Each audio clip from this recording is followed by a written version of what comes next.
tell you what, I'm in the mood for a little after dinner snack. We're gonna try to make some popcorn.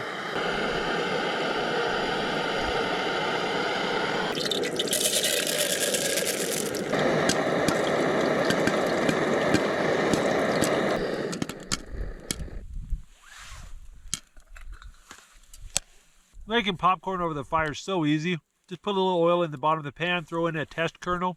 As soon as that test kernel pops, then add the rest of the corn and just listen to it. And once the popping slows down, or if you start to smell something burning, pull it off. Throw a little salt in there and you're golden.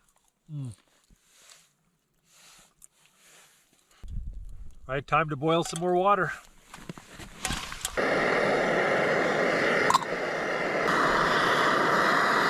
Got a bottle of boiling